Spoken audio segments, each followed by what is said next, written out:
was first exposed to this church as a student at Northwest University back in the 70s when it was running hundreds and possibly thousands. I'm told that the church reached a height of about 2,000, really kind of dominated the Seattle landscape. At that point, our campus was in the Northgate area.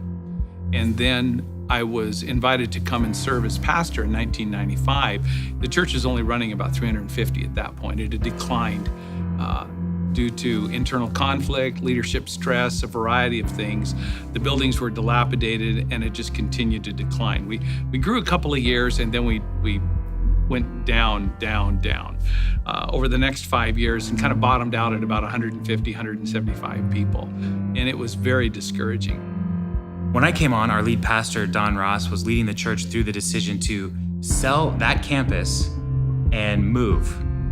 That was a good idea, but it was a painful idea. And in doing all of that, we had to figure out, who are we as a church? We're not going to be the same as we used to be. We are going to have to change. Everything used to have to be at the building. Everything was very churchy and not very community focused. So we actually ended up renting back our old campus, setting up chairs every Sunday, and we hated that, but it did something good to us. It turned us into a church plant. It turned us into a new church from the inside out. And it was at that point that we really grabbed a hold of this mission of helping people discover, trust, and love Jesus. It stopped being the church's mission and started becoming our mission. We were responsible for helping people discover, trust, and love Jesus. Through that 4-year journey of not having a building, not having a space, we had to figure out what is most important. Our church began to change during that period of time. We started becoming a generous church. That was during the years when we were ministering to some single moms and opened the doors to people who were kind of disenfranchised or marginalized. And we saw the church culture begin to shift from an internally focused church, it's all about us, to how can we bless the community? What can we do for the neighborhood? It was a lot of hard work. It was a lot of change. But through all of that, we did begin to experience some growth. And over the last several years, as we moved into our Mount Lake Terrace campus, we continued to grow more and more. My role changed from the youth pastor to associate pastor to executive pastor. And we began to hit a ceiling at our church where we were trying to figure out how can we continue to be good stewards of the growth that Jesus was bringing to us. And that led us to begin to investigate becoming a multi-site church. My wife, Kathy, and I began to pray about whether or not that is something that we would be interested in leading. And we live in Lynnwood and we love the city of Lynnwood. And so we said, you know what, if Jesus is leading us to do this, let's pursue that. So we came to the elders and our pastor at the time, Pastor Don, and began to ask them, like, well, what would it look like if we did this? And they said, go ahead and investigate. And so as part of that, I began to drive around Lynnwood and try to meet different pastors. And in doing that, I met Pastor Byron Newby, who has served at the Crossroad Church for many years.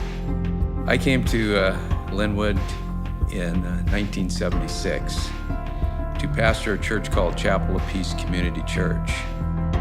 We've had quite an interesting journey over these 39 years. From my perspective, we've instead of me changing churches every 7-8 years, the church has changed about every so often with major shifts.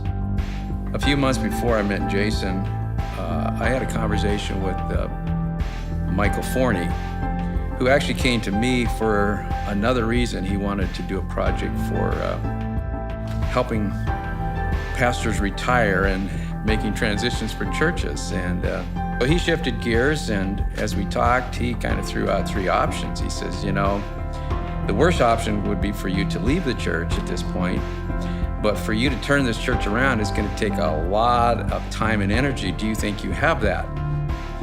Then he said there's actually a 3rd option. He says you could merge with a church that's growing. And he says that might be the best option. Ironically, it was a few months later that Jason stopped by the church to tell me he was looking at planting another site for Creekside. And that's when I invited him to, hey, come to our pastor's prayer meeting. Coming out of those times of prayer with Byron and the elders and the leadership community, we began to present the idea to Mount Lake Terrace and to the Lynnwood people. And the people of Mount Lake Terrace were like, yes, let's do this, let's move forward. And we then had opportunity to present this idea with Byron and Pastor Gareth and their leadership team at Lynnwood to present to them the idea of our churches coming together to become Creekside, Mount Lake Terrace, and Creekside, Lynnwood. And there were a lot of questions, there was a lot of unknown, but everybody was in agreement that we want people to find Jesus. The response of most of us was kind of a guarded enthusiasm because of the unknowns and all the questions that people have.